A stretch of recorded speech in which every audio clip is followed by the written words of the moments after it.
Thank you. It's just great to be here. I can't tell you how great it is to be here because when we, uh, together with Arnie Duncan, worked with Jim Coulter and Jim Steyer and Lee Bollinger and Margaret Spellings to start the LEAD Commission and to start pushing in this direction, I think maybe our wildest expectations was that at some point in the next few years, well, this would be beyond our wildest expectations, that there would be a presidential initiative to drive the next generation of connectivity to schools and unleash this incredible opportunity for our kids and for our economy, that the FCC would be moving forward with a concrete proposal to do this. So this is great, and it's really a testament to the work of so many people who are here. I see people like Jim Kohlenberger and Karen Cater who worked on these things while they were in government.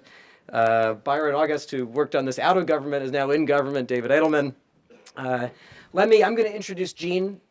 Gene has agreed to give some remarks and describe the president's thinking and his thinking in this area. Let me just thank a couple of other people, Jeff Cowan, for the work that you're doing with Sunnylands, and I mentioned Jim Steyer and Jim Coulter, Ted Mitchell, New School Ventures Fund, Zach Katz, my former chief of staff, who's at USC Sunnylands helping put this together. I do want to acknowledge the Aspen Institute and its digital task force, which is working in a coordinated way with all of this on these initiatives. Jeb Bush and Rosario Dawson are sharing that, and John Bailey is here today, who works with Jeb Bush on these issues. As Chelsea Clinton said, everyone's here, and that really matters.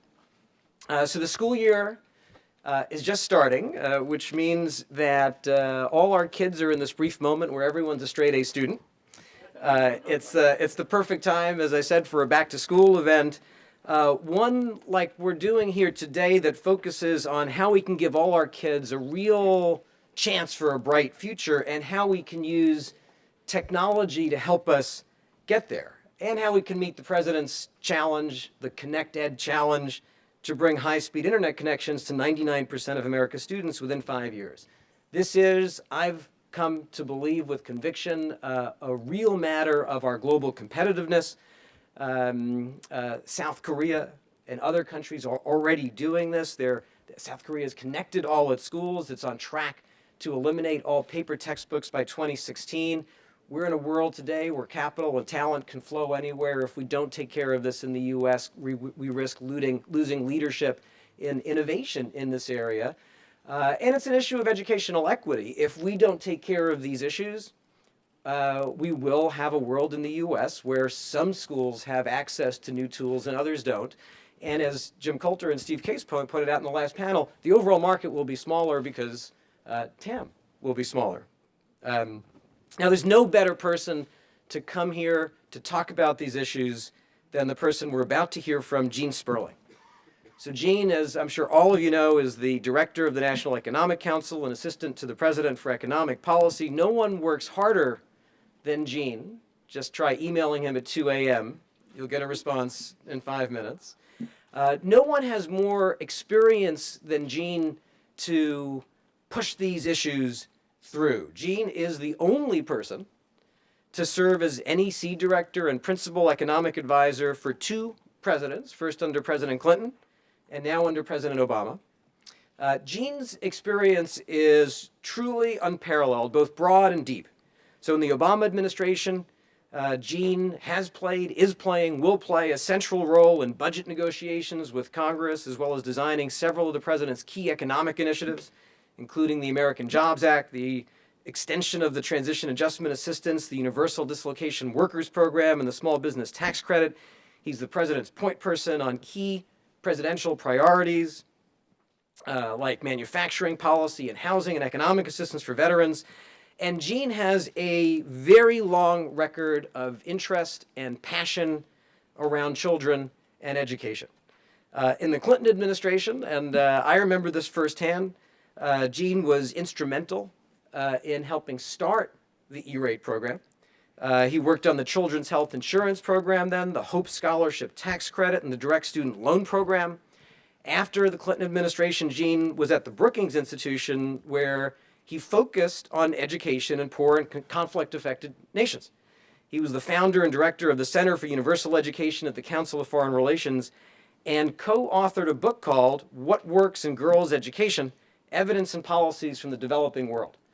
So together with the incredible people who are here, I see Joel Klein here. There's so many people. God, there's so many people here. I can introduce everyone in the room. This will be fun.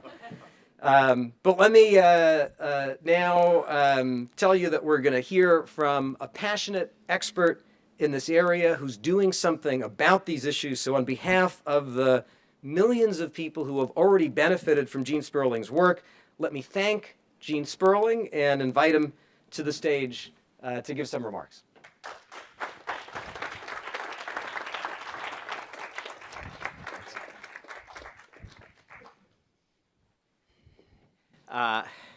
Well, I agree. This is the all-star group up here in this crowd, as much as on any of the panels. And I too could spend a lot of time talking about different friends here, even in the front row. Chelsea Clinton, who I go back a while with, and Joel Klein, and so many others. But let me thank a few people specifically. On my own team, Byron Auguste, as you mentioned, has been working on these issues. I have to particularly thank our internet whiz kid, David Edelman, for his passion and work on this and so many issues. I want to thank Jeff Cowan and Sunnyland. I don't know if Maria Claway is here, but we admire her work in the Obama administration. Mostly, I really, I want to thank the lead commission. Obviously, Margaret Spelling and Lee Bollinger, but I really particularly want to thank Jim Coulter and Jim Steyer. I mean, they have really been driving forces. There's a lot of people who take on roles in advisory commissions, et cetera, and are satisfied to complete their work and produce a report. And then there's other people who want results. They have passion, and that's what it's about. And they definitely fit in that category, and you can see that by what they're doing here. I really want to thank Julius and Arnie Duncan, too, because they were the driving forces in bringing together the lead commission. For us, for myself, at the National Economic Council, and Cecilia Munoz, we took this, we went through our policy processes, ultimately, when we went to the president, he saw immediately that this was something that was worth getting behind, whatever political risk or difficulty, that the educational and economic benefits were so great. And as we'll talk about, I think he also realized, President Obama realized, that for this to work, as we'll discuss, you really have to mobilize many different actors and pieces. And so this wasn't something to just let happen or hope it happened. This was something where you wanted an administration and presidential leadership, not because they were going to do each element, because that's not the case, but that you wanted a central sense of mobilization to make sure the ultimate vision of this came forward. And so I guess what I would like to talk about is what is the Connect Ed vision. And the simple message that I always have in the White House and want to say here too is that Connect Ed cannot be seen by the public or anyone else as fundamentally being about wires or wireless or even the coolest new gadgets. The power of Connect Ed is in what it means in the classroom, in the lives and learning and educational potential of our kids. It's got to be seen in the belief that this is one of the ways that we are going to make sure everyone can realize their potential regardless of the accident of their birth, their income, or the education of their parents, or the zip code of their house. And so the end goal is not connectivity for its own sake. It's allowing all students to have a more robust, individualized, and ambitious educational experience. And I say this because, I tell you, for all we put it out, it often will still be portrayed as about just hitting numbers on connectivity or wires or wireless. And we, I think, have an obligation, those who have the passion, to make sure that the center of the focus is not wires or wireless or the technology, but the student, the individual, and what it means for their lives. this this is obviously a vision everybody here supports, but what's painfully clear is that this vision that so many of us support of students at their desks with individualized learning devices, getting the most up-to-date content, reaping the benefits of stronger assessment tools from their teachers is not possible in the majority of American classrooms around the country today. You know, it's, you know, consider the following, which I know many of you would know all too well. The average school has about the same bandwidth as the average American home, but with 200 times as many people. The majority of schools couldn't streamline two or three videos at the same time. So, you know, we talk about, boy, wouldn't it be great if we had, you know, if teachers or principals wanted to have an individual learning device on every student's desk, and we don't even recognize that in the overwhelming majority of schools, they don't have the connectivity to make that possible. So when it comes to connectivity, our schools are at the back of the pack. Connections are hundreds of times slower than our homes, our workplaces, and most of all, as Julia said, the schools of our top economic competitors. The president said recently, in a country where we expect free Wi-Fi with our coffee, why shouldn't we have it in our schools? So this is not, but the point again to make is this is not about just hitting numbers or keeping up with the Joneses. It's because we cannot have this vision of individualized learning without ConnectEd. Now, when I worked in the Clinton administration, and Jim Colander and many of people here we called ourselves the ET group. That was both for the movie and education technology. And working with President Clinton and Vice President Gore and Chairman Rockefeller and starting the E-rate program. I mean, getting online, to be quite honest, was, you know, had a degree of less ambition right now. We wanted to make sure that every school was connected. And I think that kind of meant we wanted to make sure that everybody could at some point go into a lab somewhere with 20 computers and, you know, have some view of the of, you know, touching computers or being computer literate. You know, today where, you know, your 7-year-old, you know, is grabbing your smartphone out of your pocket and telling you how to group text, that all sounds kind of quaint. So today we aren't, you know, in the kind of connectivity 2.0, we're not looking just to have labs. We're not looking just to connect every school. It is about this vision of a learning device for every student in their classroom, at their desk, in the places where they study, with teachers who know how to use the tools in their instructions. These technologies, as we know, have changed industry after industry across our economy, but not education. And the question we have to ask ourselves is, why not? And I think that one of the reasons is that our lack of universal high-speed connectivity is the thing that holds back the entire learning ecosystem. Jim Shelton is here today. This is a point he makes constantly to us as we are working you know, with education and other Department of Education on this. So in other words, this is the item that may be creating the kind of negative cycle that keeps our students behind. And I think this was one of the things you were talking about. If you only have a fortunate few schools with high-speed broadband, then there is only a limited market for top-notch digital learning, which means that when you're going to your nation's leading technology companies, or, you know, to say you really should be helping to build low-cost learning devices for schools or more up-to-date content. You don't want that to be a philanthropic ask. You want there to be a market that compels that.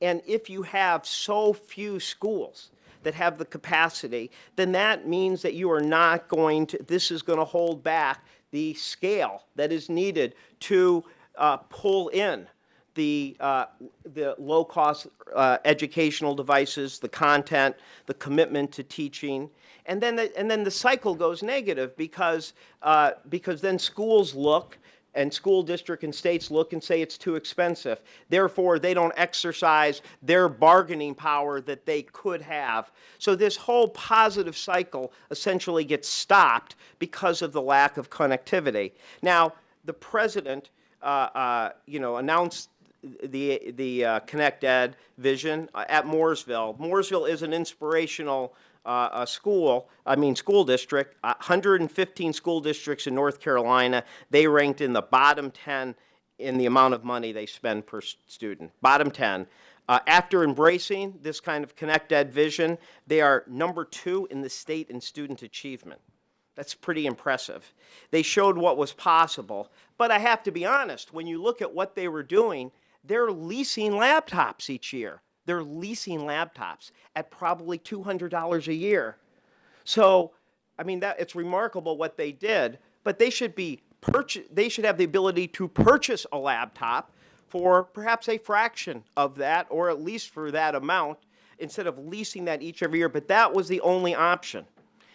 So this is about creating the scale that then creates the content, that then creates the low-cost learning educational devices, which then is going to make more superintendent and head of school systems say, this is affordable, this is within our reach, and particularly if Mooresville, instead of having to purchase themselves, it had the entire state of North Carolina bargaining for them. So simply put, if the devices are expensive and scarce, the number of software developers who devote time and energy to creating these will be scarce as well. And less reason for fewer apps, fewer digital content. So this is a classic vicious cycle with one key factor, high-speed infrastructure, holding all of it back. And that is why this market has lagged behind, even behind healthcare. By the way, the whole notion that that healthcare and education have to lag behind in productivity because they're labor intensive as opposed to technology intensive is a very quaint and I hope soon to be outdated educational theory, economic theory. So what Connect Ed aims to do fundamentally is turn the negative cycle to a positive cycle. If you connect the schools to the high-speed broadband, then all the negative things we have become a positive cycle, a positive multiplier. Low-price devices, what we talked about, an explosion of educational content, of empirical data that will help teachers, districts and teachers know what works, and more desire to help states and districts support their teachers. So that's why we believe that Connect Ed is a tipping point. This is essentially an element of field of dreams economics. If you build this, we believe the rest can come. We don't believe the rest will come. It can come. But that's where we believe you need presidential leadership, but leadership from everybody there. With the Connect Ed vision, I believe you then have the potential market and scale to have all these positive things come. But we owe it too much to our kids not to hold back and assume it will happen. Now, the one thing I just want to make 2 points and then have a conversation. But these are important to me, which is that I think one of the reasons that we don't do a good enough job or we allow Connect Ed to end up being about wire and wireless as opposed to the kids is that I don't know that we really talk about what it actually means in a very human level for enough of our students. When I hear people talking about this too often, it's always just kind of the MOOC version of that, which is good. I like that.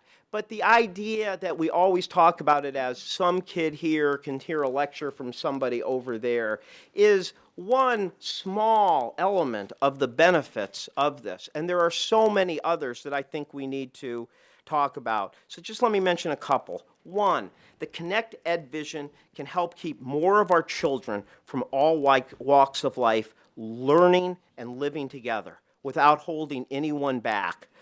Or putting at risk the aspirations of a child, when we should be sending a message to all our young people that the sky is a limit.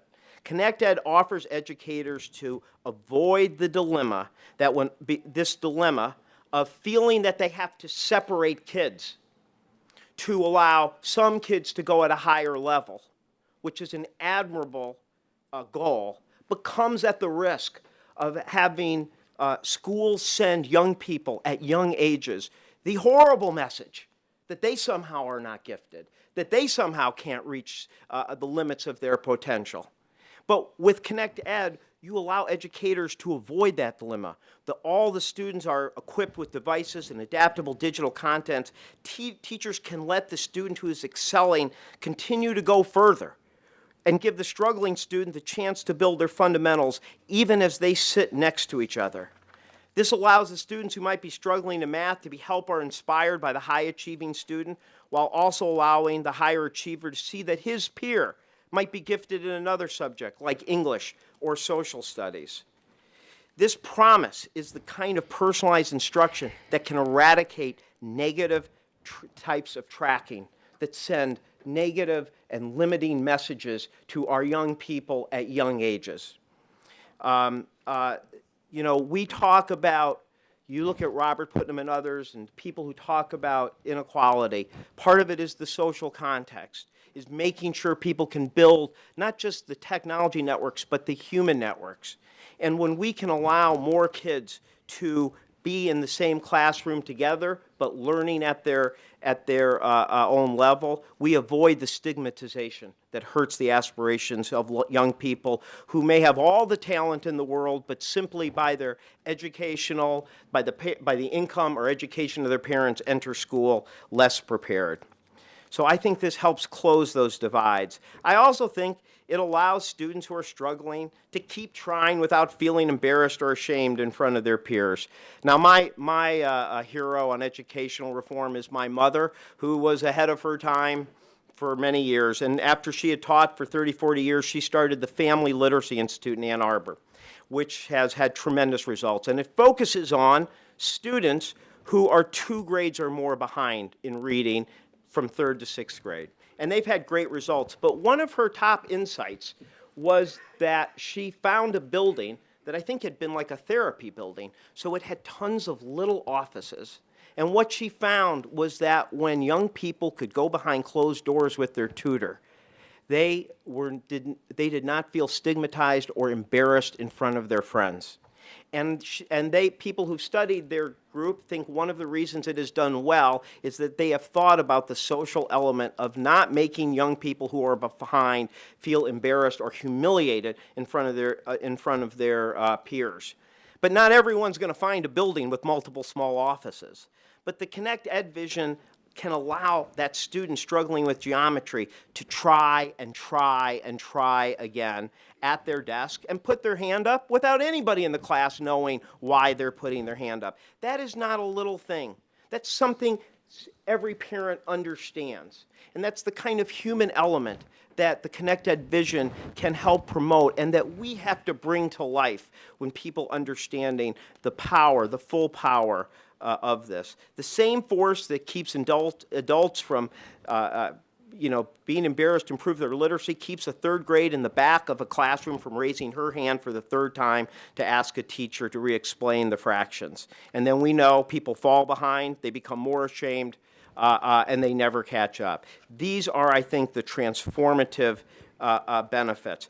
The third thing I'd say is just in-classroom assessment. And again, I'll go to my mom, who used to teach classroom assessment. She'd always say, when you teach a teacher how to know whether you passed a standardized test at the end of the year, it's like going to med school to teach aspiring doctors to know whether their patient lived or died, as opposed to whether they were getting better and what was working.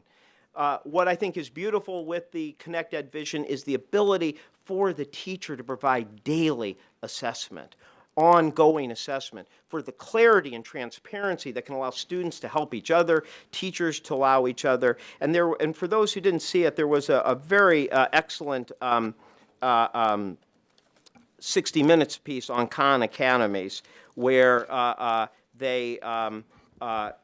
they showed how a teacher was using the individualized learning and was able in that way to see what students were doing where, and to use their time to assess daily, give individualized attention. I think this is the type of vision we want to have. So again, I just want to thank the people here. I want to thank the directors of the LEAD Commission. You are the consummate examples of people who've, all of you people here who've worked and led on this are examples of people who I think are making something happen. You should feel proud that your work has inspired a president of the United States to adopt this completely, even with, understanding there's political risk when you deal with the E-rate, but nonetheless, to see the vision, to lead with this.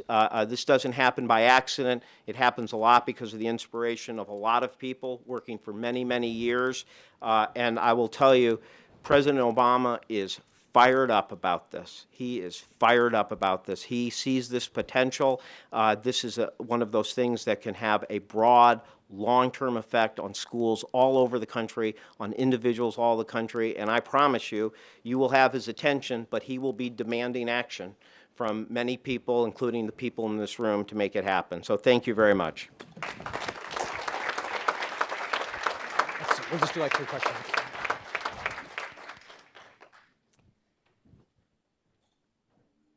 Gene, thank you. I hit the on switch. I'm pretty proud of myself. My Perfect. technology literacy. I'm going to keep you on schedule and keep the group on schedule. So just 3 questions. One is, what's the reaction been so far since the president's announcement? What are people saying, and what's your reaction to the reaction? I think we've been very pleasantly surprised. And I want to say that, the fact that you had AT&T come out with a positive statement.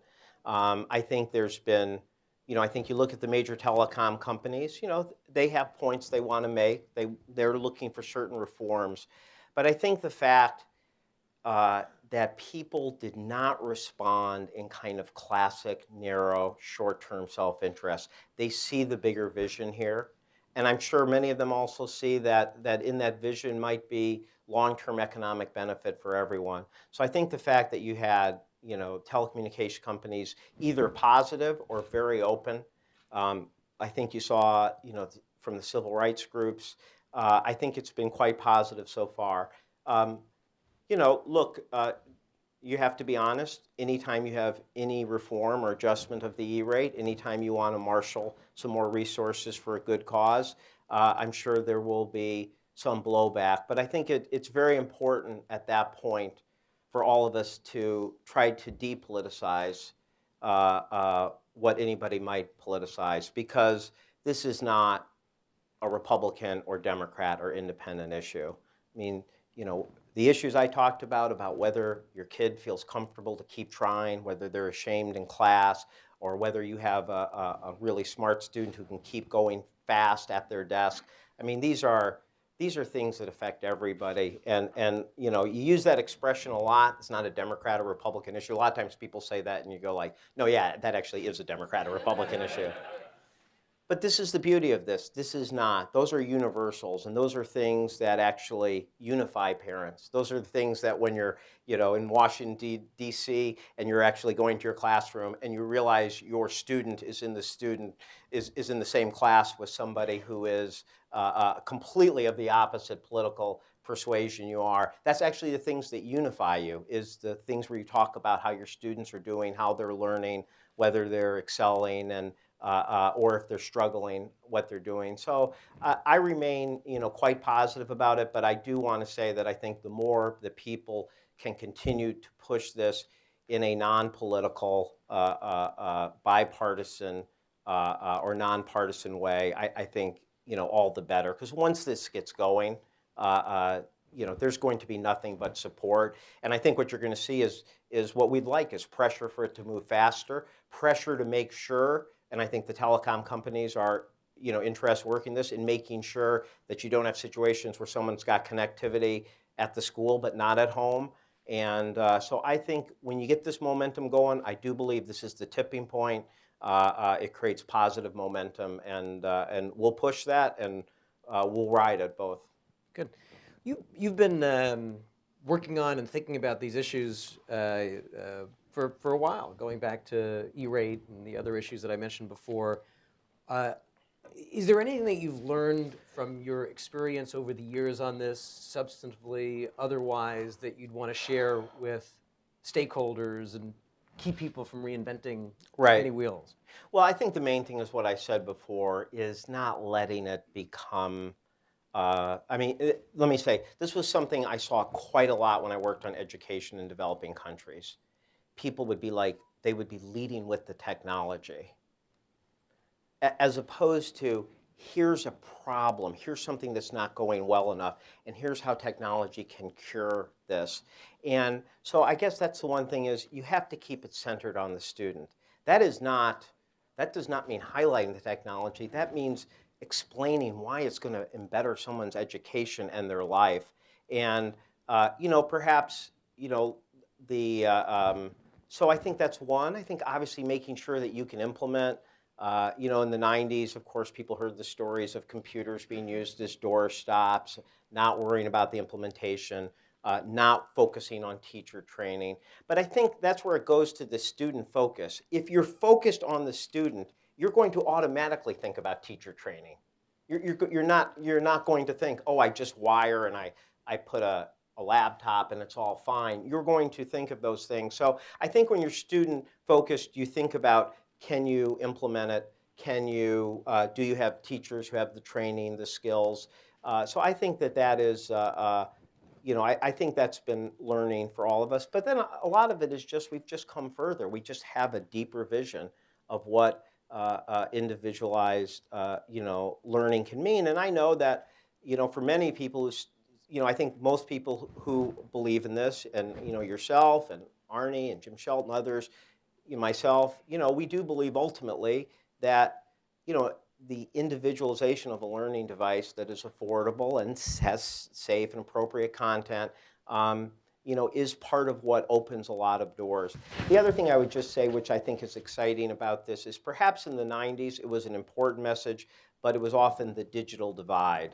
So it was a little bit maybe saying, and I'm proud of that message, because I'm proud that President Clinton and Vice President Gore and Chairman Rockefeller were concerned about that. And I think President Obama is just as concerned. But I think what's richer about this message is that this message obviously has to do with reducing inequality, reducing the inequality of technology and digital divide, but it's also a message for every single middle-class student and every single middle-class parent in this country about what this can mean for the potential of your student to get skills, to rise, to compete. And so I think that's very nice when when people can see that this is good for everyone, that, as President Obama likes to say, good for a strong middle class, but also creating ladders of opportunity into that. I think that's is a powerful and sustainable message, as well as great education and economics. Last question, so that we stay on time. You have passion on this. We see it today. I saw it in meetings with you in the White House and one-on-one conversations. Not that you don't care about all the issues that you work on, but we just see it in you. Why is this so important to you? Well, I'm like most of you. I mean, I didn't develop. Do it. You don't do what you do because you just decided in the abstract you enjoy economic policy. You do this because